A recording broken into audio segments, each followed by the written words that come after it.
عبده ورسوله صلى الله عليه وعلى آله وصحبه أجمعين أما بعد. الله رب العزت بنعمتونو کی یولوی نعمت هغه دا دی او یولوی احسان په بندگانو باندې دا دی چې د دې بندگانو یو تړون پیدا کی د خپل ځان سره د خپل دین سره د کتاب او د سنت سره د قرآن او د حدیث سره. د الله رب العزت بېشماره بندگان دي او په دې دومره بندگانو کې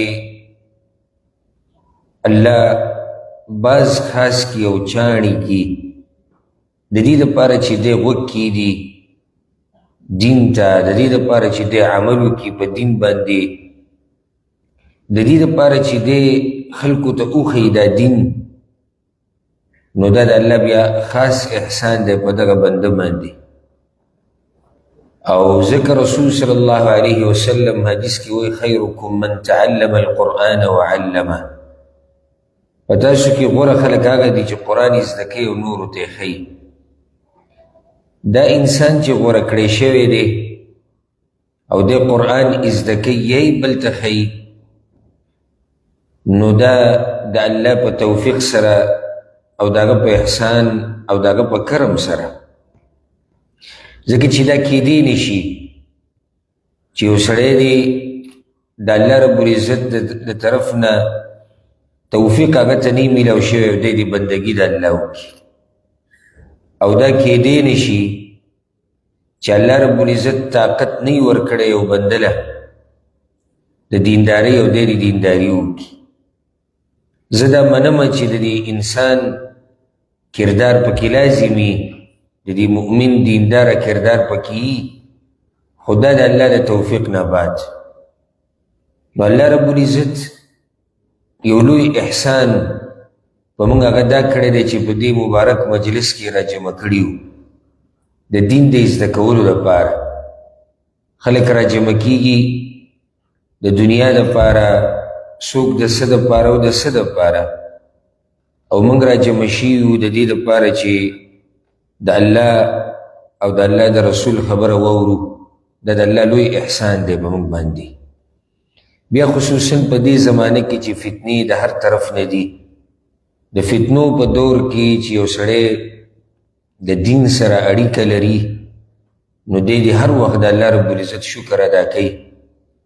او زه وایم چې داسې سړی د سجدې نه د سره دا سر اوچت نه کړي چې په دومره فتنو کې الله رب العزت دی وساتي، په دې دومره ګناهونو کې الله رب العزت د ده حفاظت وکړي. نو دا په تاسو باندې او په ما باندې د الله احسان دی. په اوله کې دا نعمت تاسو ته رایادول غواړم، داسې راجمع کېده د دین د اورېدو دپاره او دین د بیانولو دپاره.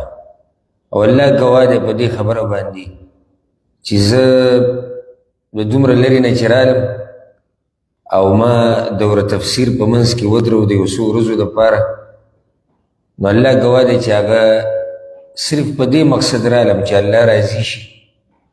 او د هغې نه بعد زه د خپل رونه د خپلې خویندې دوی ته زه یو دوه خبرې وکړم، او که چېرته الله رب العزت د دې دوو خبرو د لاسه ما وبخي او کیدی شي که چېرته په دې دوو خبرو باندې الله چاته هدایت ورکړي، نو زه په دغه مطلب راغلی یم. څه چکر و مکر له نه یم راغلی چې زه راغلی یم قطر لیدو له.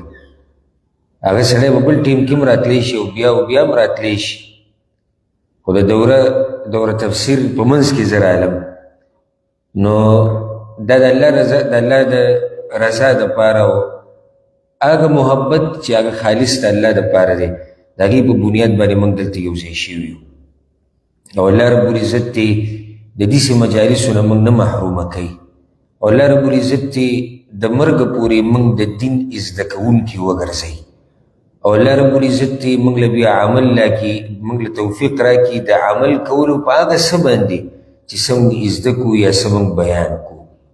او حدیث کې راځي رسول صلی الله علیه وسلم وی چې کله یو قوم راجمع شي د الله د یادولو دپاره د دین د زده کړې دپاره د دین د بیانولو دپاره نو په دوی باندې د الله د طرف نه خاص رحمتونه راورېږي په دوی باندې د الله د طرف نه سکینت سکون اطمینان هغه نازلېږي او ملائک په دوی باندې له پاسه سوری جوړ کړي وذکرهم الله فی من عنده او الله رب العزت د دې انسان تذکره په اسمانونو کې کوي او دا خو یو بل حدیث کې هم راځي حدیث قدسي دی رسول صلی الله علیه وسلم وی الله وی اے د آدم بچیه که تا زه په خپل زړه کې یاد کړم نو زه به دې د ځان سره یاد کړم او که چېرته تا زما تذکره په یو مجلس کې وکړه نو زه به ستا تذکره په داسې مجلس کې وکړم چې هغه به دغې نه غورئ او هغه مجلس د ملایکو په اسمانونو کې الله رب العزت د دې بندګانو تذکره هلته کوي دا موږ چې دلته راجمع شوي زموږ امید دا دی او غواړو د الله نه دا چې الله دې زموږ تذکره په اسمانونو کې وکړي او الله دې په موږ باندې رحمتونه راوورئ او دا زما تاسو ته بار بار نصیحت دی تاسو به زما عام بیانونه او درسونه مو اورېدلي چې دا قسمه مجالس په دې کې ګډون دې ته راتګ د دې دپاره منډې دا خبرې اورېده نشرول دا چېرته پرې نه دی ځکه چې هسې هم زموږ د دیندارۍ دغه حال دی ټک خطا دینداري کوو نو چې کله په دې کې په دې ټک خطا دیندارۍ کې موږ درس او وعظ او نصیحت وانه ورو نو زموږ هغه ایمانونه ښه کمزوري کېږي او ښه خرابېږي ځکه چې دا نصیحت دا درس دا بیان دا وعظ دا داسې مثالي دی لکه چې ځمکې له اوبه ورکوې نو چې څو پورې ته ځمکې ته اوبه ورکوې دا ځمکه ژوندی وي دا برابري د دې فصل مزېداري دغه شان زموږ دا زړونه دي چې کله موږ د دې دین د بیانونو نه لرې شو او کله موږ د دینی مجالسو نه لرې شو کله موږ د قرآن د تلاوت نه لرې شو کله موږ د رسول صلی د حدیثونو نه لرې شو بیا زموږ دا زړونه چې دی دا رو رو مړه کېږي زموږ دا ایمانونه کمزوري کېږي دا ایمانونه داسې نه دي چې دا په یو ځای ولاړې ګوره دا ایمان کته بره کېږي او دا به تاسو په دې ځای کې محسوسه کړي بغیر د دلایلو بیانولو نه چې زه د قرآن او د حدیث نه دلایل بیانوم نه هغه اوږده خبره ده خو دا دلته موږ محسوسوو چې بهر زموږ دې ځای ته چې موږ راتلو زموږ د ایمان کیفیت یو شان اوس چې موږ دلته کېناستو دا خبرې موږ اورو او بیانو نو زموږ د ایمان کیفیت بل شان دی دغه شان دا ایمان کمیږي زیاتیږي او کله دا ایمان د فتنو د لاسه او د بېدینۍ د لاسه او د الله نه د لرې کېدو د لاسه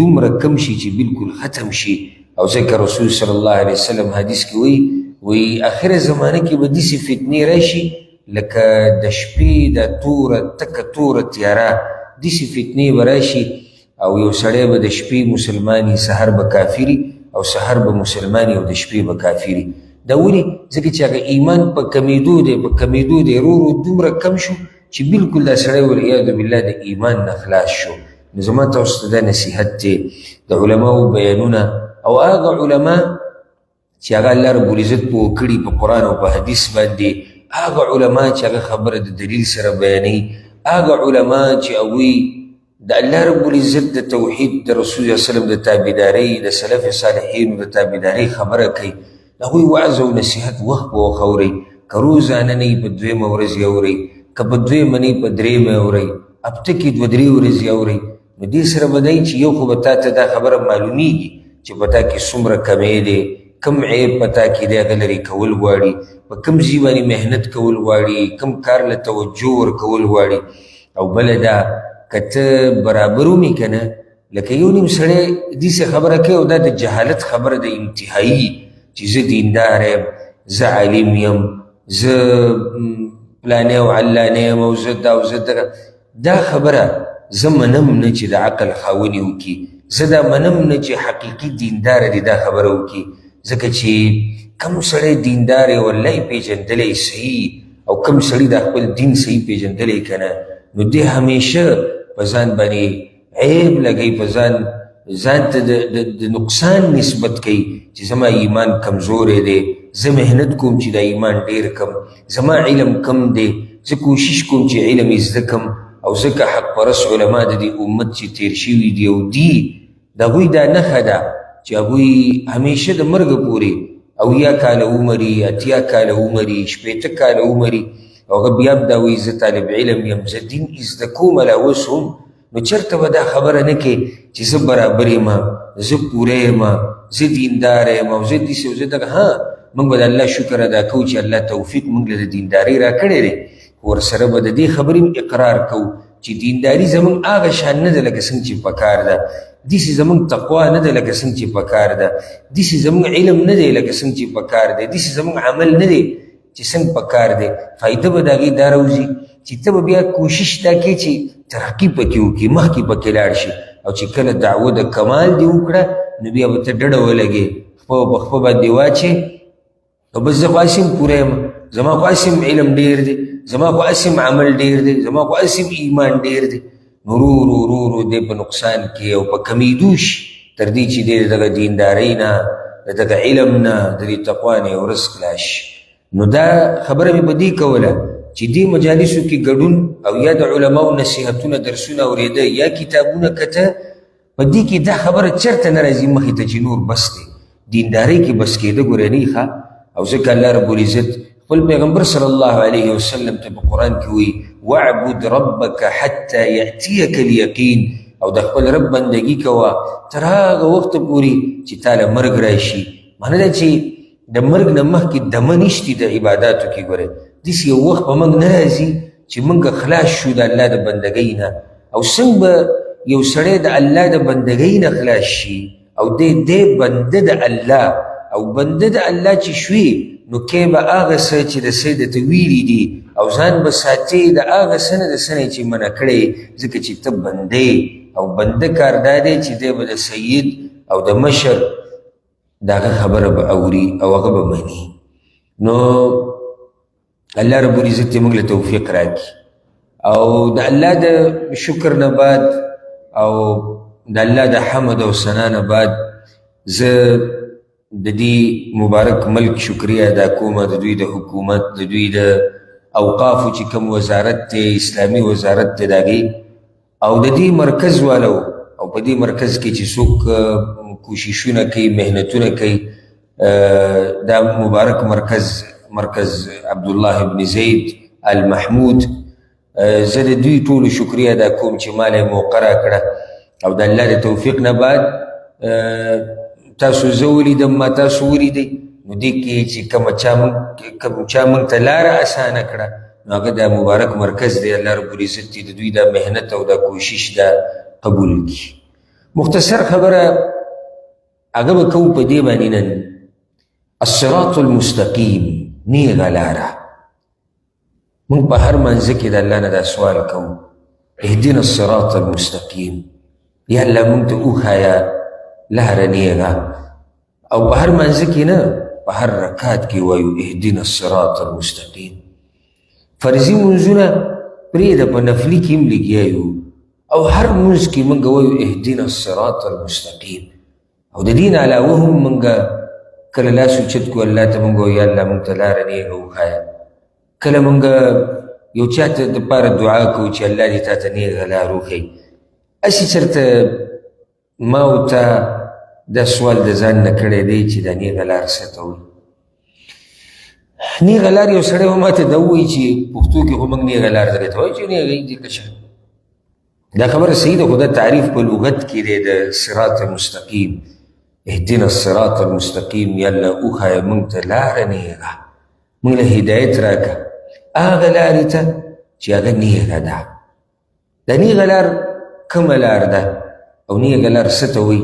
د دې باره کې یو څو خبرې امید دی چې تاسو یې په توجه سره اوري، او زه هم کوشش کوم چې دا خبره درته واضحه کړم. او دومره لرې نه چې زه راغلی او دومره محنت تاسو کړی دی نو دا به موږ ضایع کوو نه، فایده به موږ په دې طریقې سره بیا اخلو د دې هر څه نه چې موږ دا خبره په توجه سره واورو او ځان پې پوه کړو او بیا په خپل ژوند کې راولو باذن الله سبحانه وتعالی. اهدنا الصراط المستقیم. زموږ یو غټه کمزورتي هغه دا ده د پښتنو خصوصا چې موږ د قرآن په معنا په ترجمه په تفسیر اکثر نه پوهېږو. زه دې ملګرو ته اکثر وایم زه وایم موږ پښتانه په دین مین یو خو بدبختي هم دا ده چې دین په صحیح معنو سره نه پېژنو چې دین څه ته وایي. په دین ښه مین یو، په دین ځان قربانو. خو دا خو د پښتنو تاریخ هغه د دې نه ډک دی او ښکارم د بغیر د تاریخ نه چې د دین دپاره د دیندارۍ دپاره دوی څومره قربانیانې ورکړي دي او کوي لګیا دي. خو پیژنې نه چې دا زه څه دپاره قرباني ورکوم. ولې نه پیژنو موږ؟ ځکه چې موږ کوشش او محنت نه دی کړی. موږ دین زده کول یعنې په یو طبقې پورې خاص کړي دي. هغه طبقه ده هغه خلک، هغه هلکان، هغه جنکۍ چې هغوی په مدرسو کې، په یونیورسټیانو کې، په جامعاتو کې سبق وایي. فقط مولا پوه شه دین پوه شه، مولوي صاحب پوه شه دین پوه شه، شیخ صاحب پوه شه او دین پوه شه. دا د پوخانو دا طریقه دي سره روانه. خبرای چې کوم کس دی چې هغه علم نه کوي، یا هغه مولا نه دی، یا هغه شاګردانو کې نه دی، طلباو کې نه راځي، یا هغه زنانه چې طالباتو کې نه ده، یعنې د دوی نه علاوه چې څوک دي د الله بخلي دي، دوی به هر څه کوي. نه، دا نقصان دی. نقصان موږ داسې وکړو چې موږ دین هغه یو طبقې پورې خاص کړو. حالانکې الله رب العزت رسول صلی الله علیه وسلم مسلمانان خو پرېږده، دا کافران چې دي او که هغه په هر قوم کې دي او په هر ملک کې دي، الله رب العزت دا پیغمبر دی ټولو ته رالیږلی دی. او صرف د انسانانو خبره نه، د پیریانو ته هم الله رالیږلی دی. نو بیا په مسلمانانو کې دننه څنګه دي یوې طبقې پورې دا خبره خاص شي چې دوی به دین زده کوي او په دیندارۍ او په دین به عمل کوي، دا بله طبقه چې ده نه، د دوی لپاره ضروري نه ده. دا زه منمه، بعض خبرې ضروري نه دي، بعض ضروري دي. کومې چې ضروري نه دي د عامو خلکو دپاره هغه جوهر علم دی، دقیق علم، تفصیلي علم او د یو مسلې ویښته کوزېده، دا زده کول په عوامو لازم نه دي، په عامو مسلمانانو لازم نه دي، دا د علماو دپاره دي. ځکه دوی ته مسلې راځي، دوی تحقیق کوي، دوی تدریس کوي، دوی مطالعه کوي، دوی د امت رهنمایي کوي، دا د امت مشران دي. دی به لازم هرې مسلې ویښته ځان رسوي. هر چې عوام دي دی به هغه دین کم سے کم زده کوي، هغه دین کم سے کم زده کوي چې هغه د بنیاد او د اصولو سره تعلق ساتي او د هغه عباداتو سره چې هغه روزمره یا زمونږ په ژوند کې راځي. که روزانه نه شي خو زمونږ په ژوند کې راځي. لکه د عقیدې مسایل زده کول، بنیادي د عقیدې غټ غټ چې کوم مسایل دي دا زده کول، دا په هر مسلمان لازم دي. الله څوک دی؟ پیغمبر صلی الله علیه وسلم باندې ایمان څه ته وایي؟ آخرت څه ته وایي؟ ملایکو باندې ایمان، په کتابونو باندې ایمان، دا غټې غټې مسلې دي، دا زده کول په هر چا لازم دي. مونځ موږ د اسلام رکن دی او روزانې کوو، فرض او نفل، کم سے کم چې تاله د مانځه طریقه درسي، کم سے کم چې تا ته د روژې مسایل معلومي، کم چې بنیادي مسایل دي، کم سے کم چې یو سړی زکات ورکوي، مال ورسره دی چې دته د زکات بنیادي مسایل معلومي، د مور پلار سره ناسته پاسته، د هغې آداب، د هغې طریقې چې دا درته معلومي، د بچو سره د ژوند تېرولو طریقه، د بچو حقوق په مور پلار باندې، د مور پلار حقوق په بچو باندې چې دا خو کم سے کم معلومي. ښځې ته د خاوند حق، خاوند ته د ښځې حق چې دا خو دوی ته معلومي کم سے کم. یو مسلمانه کورنۍ څنګه وي، مسلمانه کورنۍ څنګه ژوند تېروي چې یو سړی مسلمان وي، ښځه مسلمانه ده، بچي مسلمانان دي، مور پلار مسلمانان دي، دوی په یو کور کې اوسېږي، دا ژوند به څنګه تېرېږي؟ د دې خو لازم څه اصول شته په شریعت کې، د دې دپاره څه مسلې مسایل بیان شوي دي، کم سے کم چې ما او تا خو هغه زده کړو. یو سړی مزدور دی، یو سړی مزدور دی، مزدوري کوي، کم سے کم چې دی هغه مسایل بنیادي معلوم کړي چې هغه د مزدورۍ سره تعلق ساتي، کومه مزدوري ته کولی شي، کومه نه شي کولی، کم مال حلال دی، کم حرام دی. یو سړی تاجر دی چې د معلومات وکړي چې تجارت کم حلال دی، کم حرام دی. یو سړی ډاکټر دی، یو سړی انجینیر دی چې دی د خپل فن سره چې څه تعلق ساتي، کم سے کم چا خو یاد کړي. که موږ دا نه دي ویلي چاته چې یو سړي باندې هسې یره راشي اوس او خوله پرې راماته شي چې دا خو موږ ته وایي چې تاسو به دین بالکل داسې زده کوئ د الف نه د یا پورې چې کومه وړه مسله ده او ګټه، دا د علماو کار دی، دا زه منم، دا د طلباو کار دی، دا د طالباتو کار دی. خو عام مسلمانان چې دي په دوی باندې د دین بنیادي مسایل زده کول هغه لازم دي. او د دین په بنیادي مسایلو کې یو دا خبره هغه ده چې موږ کم سے کم په دې مانځه خو پوهه یو که نه چې زه په مانځه کې څه ویم. زه په مانځه کې سوره فاتحه ویم، حتی په سوره فاتحه پوهېږي، یاره وایي سوره فاتحه خو موږ دغه وایو الحمدلله رب العالمین الرحمن الرحیم مالک یوم الدین. افسوس خبره دا ده یو سړی به ما ته دا وایي چې ته تپوس دا کې چې ته د سورې فاتحې ترجمه درځي او که نه یا ته به پوهېږي او که نه، ډېرو له سورې فاتحه ویل نه ورځي چې سورې فاتحه ویلی کېږي څنګه. نو موږ به څنګه پوه شو چې موږ له تلاوت د سورې فاتحې نه راځي، موږ ته به څه پته ولګي چې د اهدنا الصراط المستقیم د دې څه مطلب دی. مانځه کې ځکه خو زموږ په منځونو کې خوند هم نشته، ځکه چې موږ ودرېږو الله اکبر سبحانك اللهم وبحمدك وبس منډه ده الحمدلله رب العالمین الرحمن الرحیم مالک یوم الدین. که چېرته ما ورته په معنی پوهېدې که نه د لمونځ به موږ له خوند راکولی. د تلاوت که د امام لنډولی نو موږ به خفه کېدی چې دی ولې دا لمونځ لنډوي، ځکه چې هلته زه پوهېږم چې د امام څه وایي.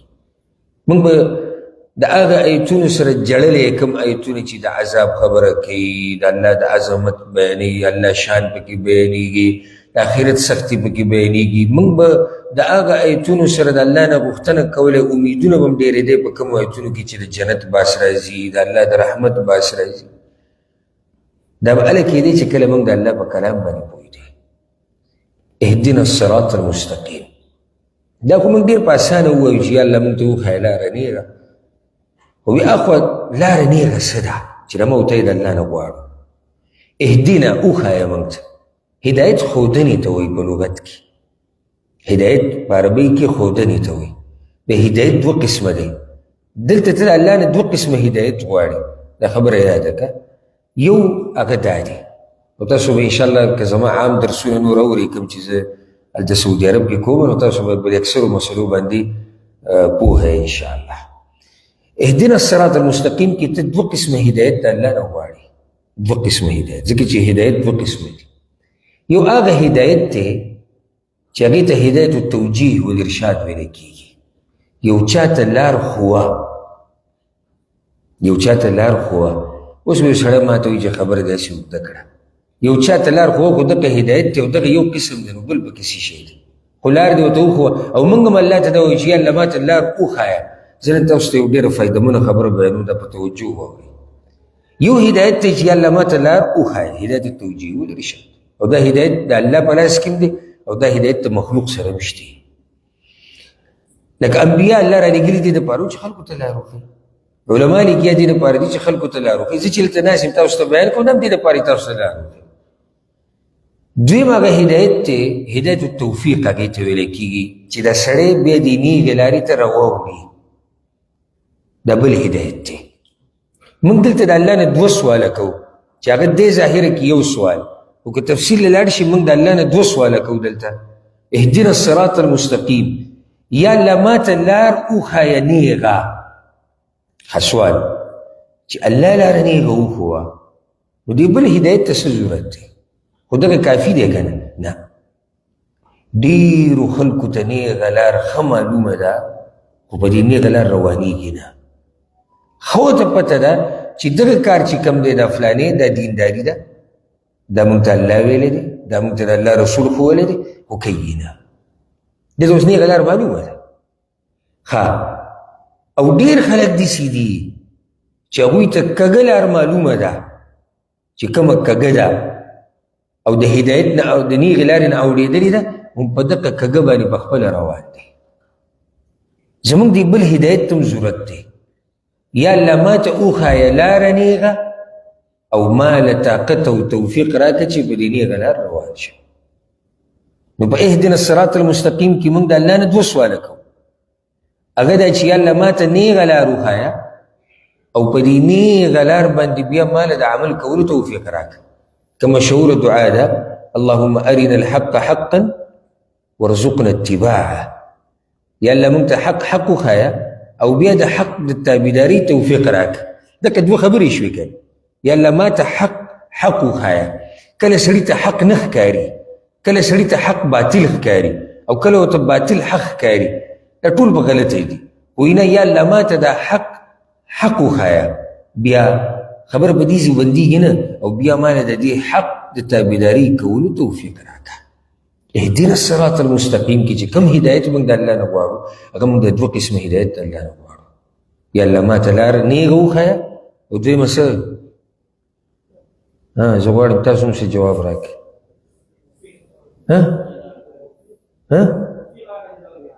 توفیق راکړه. زه چې هلته کوم درسونه کوم او زمونږ چې کوم هلته شاګردان دي الله یې د هغوی حفاظت وکړي، زه د هغوی سره داسې عادت شوی موږ همیشه د سوال جواب کوو. زموږ چې د ملګري تکړه تپوس کوم منځ کې ټول جواب راکوي. تاسو په بیانونو کې اورېدلي مې اورېدلي به دا چې کله سړی دیني مجالسو کې کیني د خبرو سره عادت شي. دیني مجالسو کې چې نه کیني که نه، او په دې سټیج باندې سړی ودرې ورته وایي چې صرف دقه خبره وکړه چې نن به دا پروګرام وي او نن به بیان وي. که ته دا خبره وکړه بیا ما ته ووایه، او که وکړم نو دومره بد حال به وي او رپېږي به او ساه به یې رامات شي او خولې به پرې روانې شي. ولې؟ ځکه چې ده چېرته داسې مجالسو کې خبره کړې نه ده. نو په دیني مجالسو کې برخه الی په هغه خبرو کې چې هغه تا ته معلوم وي. نو موږ د الله نه سوال کوو چې یا الله ما ته نیغه لار وښایه او ما په دې نیغه لار باندې روان کا. اوس راځو دې الصراط المستقیم څه ته وایي، نیغه لار څه ته وایي. خدای ته یو فایده ذکر کوم او ځان سره یاده کړئ. په عربي کې الصراط نه دی، الصراط یو په عربي کې الطریق یو صراط دی. الصراط د دې یو څو صفات دي په عربي کې، د دې لارې یو څو صفات دي. یو دا چې دا لار نیغه وي. الصراط په عربي کې هغه لارې ته وایي چې هغه څه وي، هغه نیغه وي. او طریق چې ورته وایي که نه، دا کیدای شي کوږ ووږي، خو الصراط هغه لارې ته وایي چې دا نیغه وي بلکل. دویم الصراط هغه لارې ته وایي چې هغه ته مختصر خپل مقصد ته رسوي. دویم صفت په الصراط کې دی. دریم صفت په الصراط کې دی چې دا ډېره پراخه وي. اوس دا یاده که الصراط مستقیم یا الله موږ ته وښایه نیغه لار، یعنې هغه نیغه لار چې کومه الله ته رسېدلې ده. دا لنډ تعریف دی. اوس ګوره دې درې خبرو ته راځو چې دا دلته شتي که نشتي.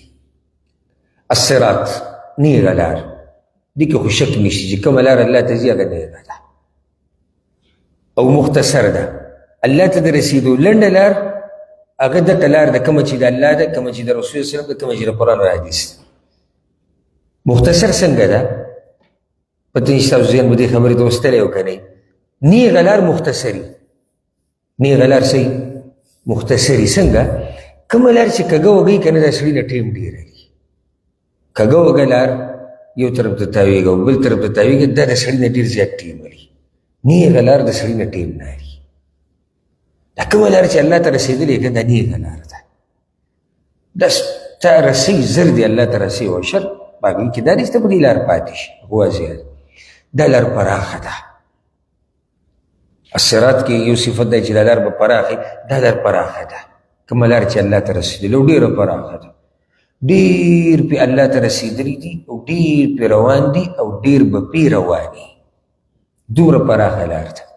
دا د غریب دپاره هم ده، د مالداره دپاره هم ده، دا د تور دپاره هم ده، د سپین دپاره هم ده، دا د زنانه دپاره هم ده او دا د نارینه دپاره هم ده، دا د عربي دپاره هم ده، دا د عجمي دپاره هم ده، دا د زورور دپاره هم ده، دا د کمزوري دپاره هم ده، دا د ټولو دپاره ده. دا لار پراخه ده. دا مې یو فایده تاسو ته ذکر کړی چې الصراط او طریق کې څه فرق دی. یا الله ما ته وښایه لاره نیغه. نیغه لار بعض مفسرین یو څه وایي، بعض بل څه وایي، بعض بل څه وایي، بعض بل څه وایي. دا ټولې خبرې چې راجمع کړي یو معنی ده. وایي نیغه لار د قرآن لار، بعض داسې وایي. بعض وایي نیغه لار د رسول الله صلی الله علیه وسلم د حدیثونو لار او دغه لار. بعض وایي نیغه لار د الله لار. بعض وایي نیغه لار اسلام دی. بعض وایي نیغه لار قرآن او حدیث. خو دا ټولې خبرې چې راجمع کړي خو یو خبره شوه که نیغه لار الله په قرآن کې وایي وان هذا صراطي مستقیما، او یقینا دا لار زما لار، الله وایي نیغه لار ده، فاتبعوه، په دې پسې روان شئ. اوس بیا هغه خبرې له راځو ګوره ها وان هذا صراط مستقیم دا زما نیغه لار ده الله وایي دا لار زما نیغه لار ده ښه دا کومه لار الله وایي چې دا زما نیغه لار ده هغه یې موږ ته ښولې ده د انبیاو په ژبه او هغه وحي په ذریعه باندې کومه چې موږ ته رالېږلې بیا وایي فاتبعوه نو په دې پسې روان شي نو بیا هغه دوه هدایتونه خبره راله ښه یعنی لار خو موږ ولیده چې الله وایي دا زما لار ده کومه لار ده یا الله وایي دا وحي زما لار ده که نه په دې وحي باندې راځه الله وی فاتبعوه یوازې لار پیژندل نه دي په دې لار پسې بیا روانېده دي وان هذا صراطي مستقیم الله وی دغه لار زما لار ده نیغه لار ده فاتبعوه په دې پسې روان شي ولا تتبعوا السبل او په ډېرو لارو پسې به نه ځئ د دې نه بله فایده دا راووته چې نیغه لار چې کومه الله ته رسېدی ده هغه یوه لار ده کومه لار چې موږ په سوره فاتحه کې په مخه الله ته سوال کوو چې الله ما ته وښایه او ما پرې روان که هغه دغه یوه لار ده دوه نه دي درې نه دي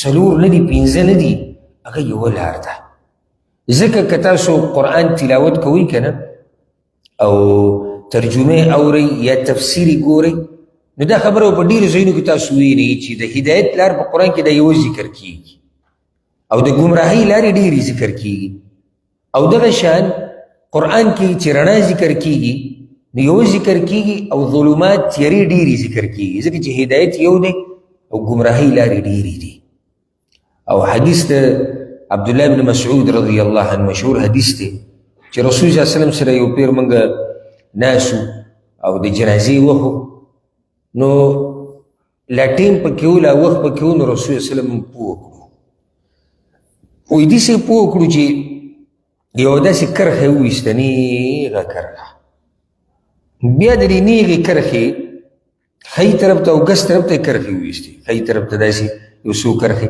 ګس طرف ته یو څو کرښې نیسي او بیا یې دا ووایي دا په منځ کې چې کومه لار ده دا نیغه د الله لار ده او دې ښي او ګس ته چې کومې لارې تللي دي دا د شیطان لارې دي نو ګوره د شیطان لارې ډېرې دي د ګمراهۍ لارې ډېرې دي د هدایت لارې یوه ده ها اوس که یو سړی دا ووایي چېرې الله ته چې موږ رسو نو عبادت خو قسمه قسم دي یو سړی لمونځ کوي یو سړی تلاوت کوي یو سړی صدقه ورکوي یو سړی زکات ورکوي یو سړی ذکر کوي دا خو ډېرې لارې نه شوي نه لارې یوه ده ځکه چې دا هر څه همدغه رب موږ ته ښوولي دي چې ته به یې کوې دا هر څه موږ ته رسول صلی وسلم ښوولي چې ته به یې کوې نو لنډه ده نیغه لار څه ته وایي چې کومه موږ د الله نه غواړو هغه لار د الله ده هغه لار د رسول وسلم ده هغه لار د توحید ده دا خبره یاده کې هغه لار د توحید ده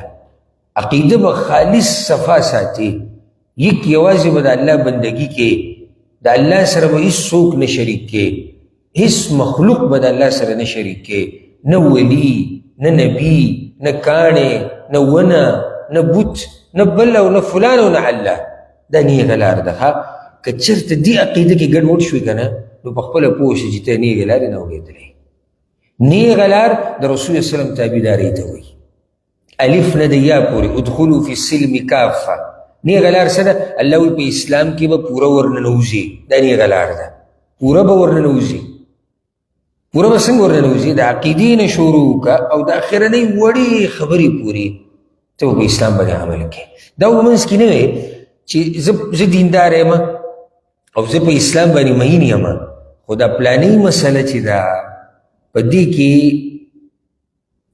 زه کمزوری به راشم ولې لکه په دې کې ولې کمزوری راځي ځکه چې زموږ علاقې والی بده ګڼي یاره زموږ کلي کې دا رواج نشته څوک وایي زموږ مشران پرې خفه کېږي څوک وایي زموږ کشران پرې خفه کېږي او څوک څه وایي او څوک څه وایي چې کله یو سړي دا خبرې شروع کړې که نه پوه شه چې د رسول صلی الله علیه وسلم تابعداري مکمل نه ده کړې او دی په اسلام کې پوره نه دی ورنوتی بعضو مسلو کې لا دی بیا هم چوچرا کوي چې دا داسې او دا دغه چې کوم ځای کې د الله او د الله د رسول خبره راغله که نه هلته به ملک نه یادې هلته به ژبه نه یادې هلته به کیله او علاقه نه یادې هلته به رسم و رواج نه یادې الله رب العزت قرآن کې وایي کله چې مؤمنانو ته حکم د الله او د الله د رسول راشي نو هغوی دقه وایي چې موږ واورېده موږ پرې عمل کوو موږ واورېده موږ پرې عمل کوو تابعداري د رسول صلی الله علیه وسلم به داسې کې لکه حدیث کې راځي د عبدالله ابن مسعود رضی الله عنه مبارک دا ډېره ناشنا قصه ده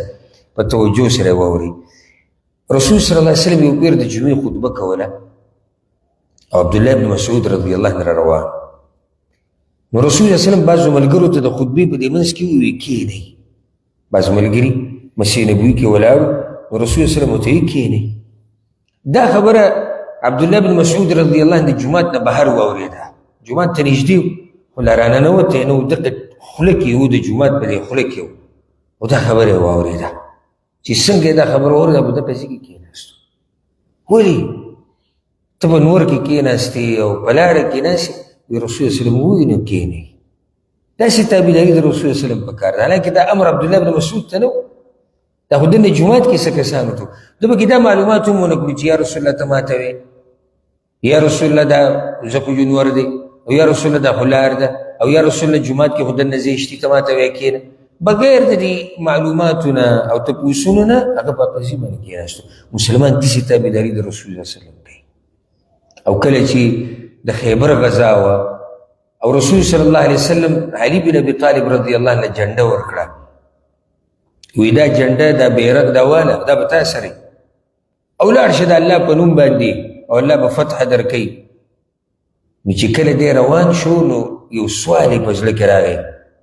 هلته رسول صلی الله علیه وسلم ته په هغه ټیم دا نصیحت وکړو روان شه او شاته به نه ګورې، روان شه او شاته به نه ګورې. روان شه او شاته به نه ګورې څه مطلب دی؟ پښتو کې هم دا واضحه ده. روان شه او شاته به نه ګورې معنی دا چې د هغه وخته پورې به واپس نه راځي چې څو پورې دي الله څو پورې الله تعالی فتح نه درکړي. دا د دې مطلب دی. الغرض دی روان شو په دې منځ کې دته څه پوښتنې ذهن ته راغله، څه سوال یې ذهن ته راغی، یو تپوس. نو هغه ځای نه رسول صلی الله علیه وسلم ته آواز وکړو او واپس کېدو نه. وی یا رسول الله زما یو تپوس ته تپوس یې وکړو. یعنې د رسول صلی الله علیه وسلم داسې تابعداري ټکي په ټکي، دې ته تابعداري وایي ټکي په ټکي، چې رسول الله صلی الله علیه وسلم ورته وایي شاته به نه ګورې، هغه دلته به شاته نه ګورې. حالانکه که دلته هغه شاته کتلی وی یا راغلی وی نو دا هغه واپس کېده نه دي د کوم نه چې رسول الله صلی الله علیه وسلم منع کړی دی. دې ته تابعداري د رسول صلی الله علیه وسلم وایي. دا نیغه لار ده. دا نه چې زما مخې ته د رسول الله صلی الله علیه وسلم خبره کېږي او زه چې دی خپل رسم و رواج ذکر کوم. د رسول الله صلی الله علیه وسلم خبره کېږي او زه یم خلک به څه وایي. پرېږده خلک به څه وایي، سوچ دا کوئ چې الله به څه وایي. ځکه چې موږ مخامخ کېږو الله ته ګورئ. زموږ حساب کتاب هغه د الله سره دی. زموږ حساب کتاب هغه د خلکو سره نه چې خلک به زموږ سره حساب کتاب کوي. زموږ حساب کتاب د الله په لاس کې دی. الله به زما نه تپوس کوي. ما نه خلک تپوس نه کوي د قیامت په ورځ ګورئ. او خلک که دنیا کې زما په باره کې څه وخته پورې په ما څه عیبونه مو ولګوي که نه، او زما په باره کې څه کمې ډېرې خبرې مو وکړي که نه، او که څه وخته پورې په ما پسې کنځلې مو وکړي، هېڅ خبره نه ده. رسول الله صلی الله علیه وسلم حدیث کې وایي څوک چې الله راضي کوي او د الله په رضا کولو کې خلک خفه کړي، نتیجه به دا راوځي چې الله به تیم راضي شي او دغه خلک به تیم راضي شي. ولې به دا خلک راضي شي؟ هغه دنه ناراضه وو، هغه به دې سره راضي شي ځکه چې کوم رب چې دې لګیا دی راضي کوي د دې بندګانو زړونه دا رب په لاس کې دي. دا بندګان به هغه به راضي کوي. او څوک چې الله ناراضه کی او بندگان رضا کی، نتیجه رسول الله صلی الله علیه وسلم وی دا راوځي الله پته ناراضه شو، بندگان ته هم ناراضه شي. نیغه لار دا ده چې ته به الله راضي کی. نیغه لار دا ده چې ستا به نظر په دې خبره باندې چې الله به څه وایي.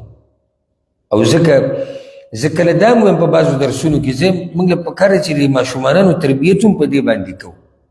هغه داسې لکه کله زمونږ ماشومانان یو غلط کار وکړي که نه، نو موږ باید ټکي استعمالوو چې هغه داسې نه چې ګناه ده، خو د هغې نه ښه ټکي موږ سره شتي چې موږ استعمالولی شو. مثال پهله درکړم. یو مثال دا دی لکه موږ ماشوم ته دا وایو مه کوه، په دې کار سړی ښه نه ښکاري. دا جمله خرابه خو نه ده، دې جمله کې څه نقصان خو نشته که نه. ښه که د دې په ځای موږ درته وایو چې مه کوه، دا کار حرام دی، یا د دې کار نه الله موږ منع کړي یو، دا کار منع کړي. د ده په ذهن کې دا خبره د وړوکوالي نه پاتې شوه چې زه به هغه څه کوم چې الله راته د کولو ویلي دي او د هغه څه نه به ځان بندوم چې الله ته زه بند کړی یم. زما د خلکو سره کار نشته. که موږ بچي ته دا وایو که نه چې بچیه دا کار مه کوه خلک به څه وایي، هم د دې جملې په ځای که موږ داسې ووایو که نه چې زویه یا لور دا کار مه کوه الله به څه وایي، چې دی په دې ټکي باندې رالوی شي. ګوره موږ د خپلو مشرانو نه اورېدلي دي، عام پښتنو خبره کوم چې خلک به څه وایي، هغوی د خپلو مشرانو نه اورېدلي خلک به څه وایي، موږ هم دا وایو خلک به څه وایي. زه غواړم چې دا جمله موږ په دې نسل کې ختمه کړو چې دا خلک به څه وایي او دا بدله کړو په دې باندې چې الله به څه وایي. سم خیال دی دا جمله به غوره نه وي د دغې نه چې الله به څه وایي. الله به څه وایي یعنې زموږ ټول سوچ به دین دی. نو که چېرته څوک ناراضه کېږي هم ناراضه دي شي، نیغه لار دا ده چې ته به تابعداري د الله کې او د الله د رسول به کې. او یو خبره ته ذکر کومه او دا خبره په دې زړونو باندې ولیکئ، صرف اورېدنې دي په زړونو یې ولیکئ.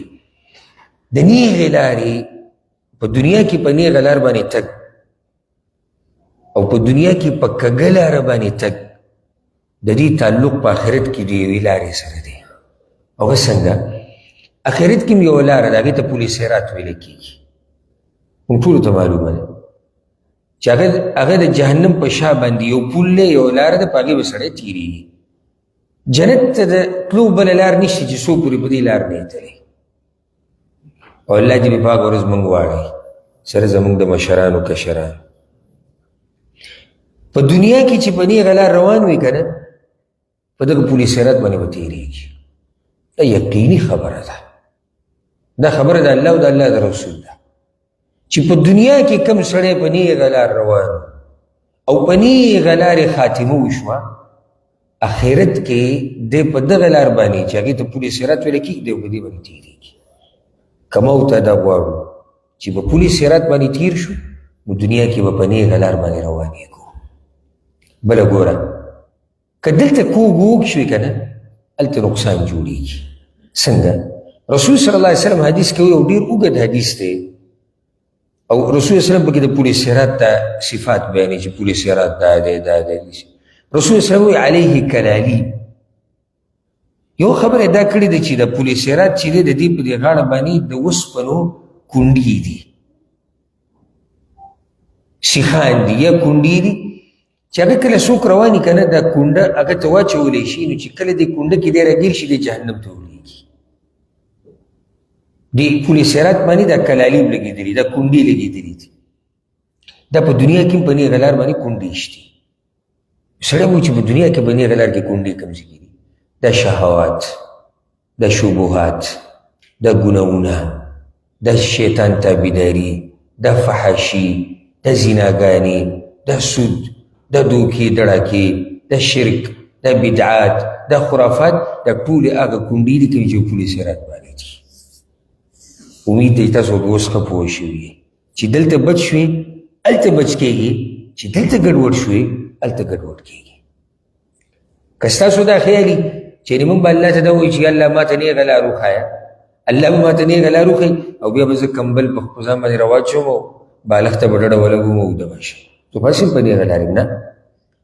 شیطان ابلیس په هغه وخت کې الله ته دا خبره کړې وه کله چې آدم علیه السلام ته سجده ونه لګوله لاقعدن لهم صراطک المستقیم. یا الله زه به ګوره ستا دې بندګانو ته په نیغه لار کې کښېنمه ګورې. الله هم پرېښودو چې د خلکو د ایمانونو پته ولګي. په دې نیغه لار باندې موږ ته شیطان ځای په ځای ناست دی. په دې نیغه لار باندې موږ ته په دنیا کې دا کونډې ځای په ځای لګېدلي دي. د دې نه به ځان ساتي. ځای په ځای موږ ته شیطان ناست دی. که د مانځه وخت راشي نو شیطان موږ ته زه لږ ساعت بعد د هغه کونډه ده چې تا رانیسې نیغې لارې ته دې نه پرېږدي، زه لږ ساعت بعد به وکړي، ځان نه به وکړي او څه تختې خو نه. ښه زنانه ده هغه کور کې دغه سوچ ورته راځي چې زه جمع سره خو نه کوم او اخري وخت کې به وکړو ورو ورو دنه دا منځونه پاتې شي. که قرآن کولو کو تلاوت را شروع کوو شیطان به راله راشي، بس کله به اګرمي کوو، کله به زموږ په ملا درد راځي، کله زموږ په سر باندې بوج راشي.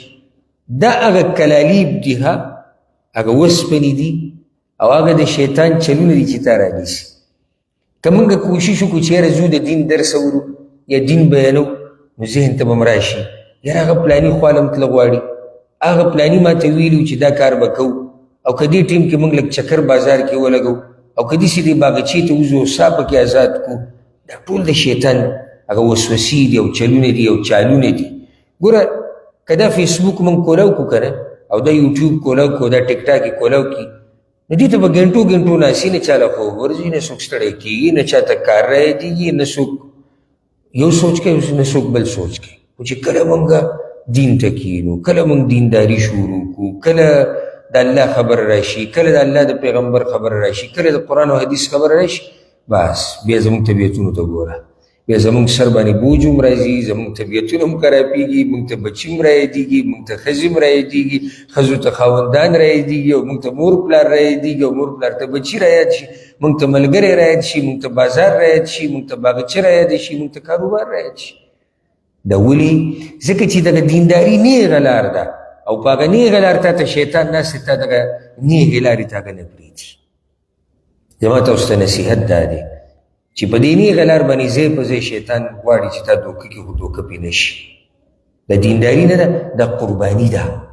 څنګه قرباني ده؟ دا دلته چې اوس موږ ناست یو، او زه ناست یم تاسو سره، او تاسو ناست یو، زموږ دا خویندې میندې موږ ټول ناست یو دلته. دا قرباني غواړي. څنګه قرباني غواړي؟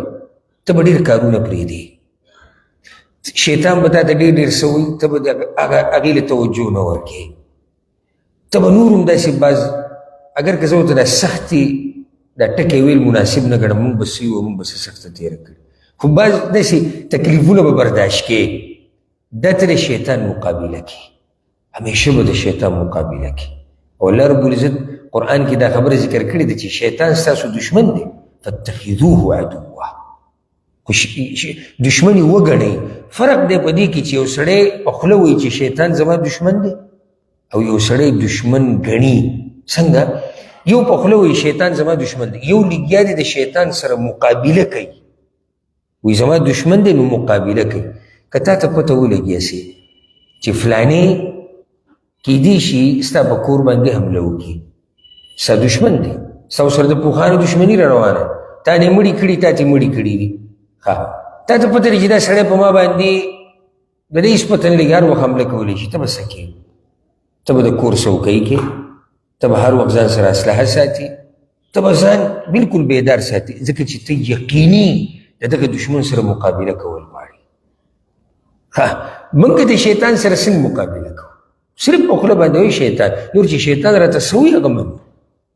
نو نیغه لار که غواړي چې الله ته پرې ورسوي، او که غواړي چې په دې نیغه لار پاتې شي، او که غواړي چې نیغه لار درته ښکاري شي، نو د شیطان به مقابله کوئ.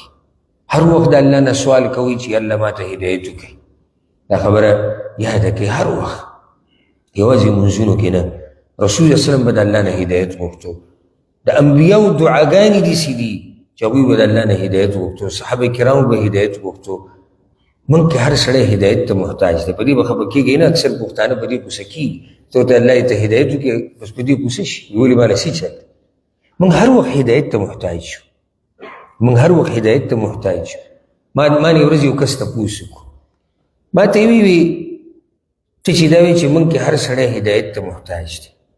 یو سړی په هدایت باندې یي، په نیغه لار روان یي، نو دی څنګه هدایت ته محتاج شو؟ او په نیغه لار دی روان دی، نو دی نور د الله نه څه غواړي؟ نو جواب د هغې دا دی، نیغه لار د الله نه غوښته او په نیغه لار سړی دی د الله نه څه غواړي؟ جواب یې واوره، دی د الله نه دا غواړي چې یا الله په نیغه لار یمه، خو د مرګه پورې مې په دې نیغه لار وساته، ځکه چې د سبا هېڅ پته نه لګي. سبا به زه په دې لار یم، نه به یم د الله ته پته. نیغه لار باندې دا سړی دی، خو دی بیا هم الله ته ما ته نیغه لار وښایه. دی د الله نه دا غواړي چې زما دا هدایت ډېر کړه، ځکه چې هدایت د ټولو خلکو یو شان نه دی، د چا هغه لږ دی، چا هغه ډېر. نو هر وخت د الله نه هدایت غواړئ، د خپلو بچو دپاره، د خپلو ښځو دپاره، د خپلو خاوندانو دپاره، د خپلو میندو پلارانو خپلوانو دپاره. او خصوصا زما دلته دا نصیحت ته میندو خویندو ته دا دی، زموږ په دې زنانو کې یو دا عیب د دوی خیري ډېرې کوي. حالانکې دا په دې ډېرو اکثرو زنانو، د ټولو زنانو دا یو عیب دی چې دوی دا لعن او طعن او خیري دا ډېرې کوي، حدیث کې راغلي، خو زموږ دا بیا ډېرې زیاتې کوي. نو که د دې خیرو په ځای موږ بچو ته دا وایو چې الله دې تا ته هدایت وکړي، الله دې تا پوه وکړي، نو یو ورځ به الله دا دعا قبوله کړي او دغه بچي ته به هدایت وشي، دغه بچی به په نیکه لار روان شي. دغه شان پلارانو ته زه دا وایم بچي ته که ډېر زیات غوسه شي نو د خیرې په ځای د بدو ردو ویلو په ځای ورته داسې ووایه زوی الله دې تا پوه وکړي، الله دې تا ته هدایت وکړي. او حدیث کې راځي چې د مور پلار دعا نه رد کېږي، نو دعا نه رد کېږي او تا دعا دا وکړه چې الله دې تا ته نیغه لار وکړي، یو ورځ به ورته الله نیغه لار وکړي او الله به په هغه نیغه لار روان کړي.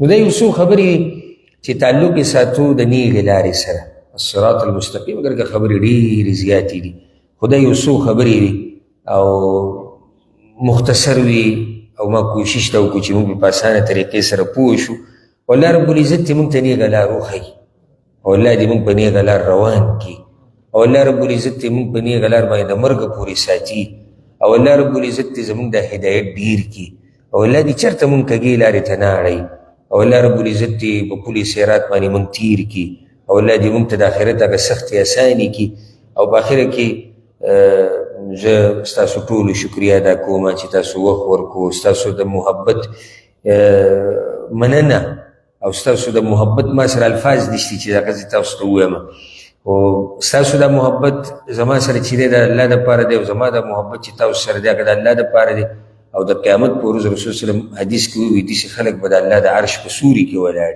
الله دې موږ ته د قیامت په ورځ د الله د عرش سوری نصیب کړي. او بله خبره اخرني دا ده چې زما دا دوره دا 4 ورځې ده، یعنې دا پروګرامونه 4 پروګرامونه دي، باقي 3 په جوماتونو کې دي، هغه به تاسو ته کوم ملګری به راته وضاحت وکړي، اوس به ورته بیان کړي، هغه واورئ چې کوم ځای کې سبا بیان دی، بل ورځ بیان دی او بیا لا بل ورځ بیان دی. نو زه ستاسو خواله میلمه راغلی یم او د میلمه قدر کول خو دغه چې میلمستیا وله سړی په کور کې وکړي، زه هغه میلمستیا نه یادوم، هغه میلمستیا الله دې ستاسو کورونه ستاسو بیټکونه الله دې آباد ساتي.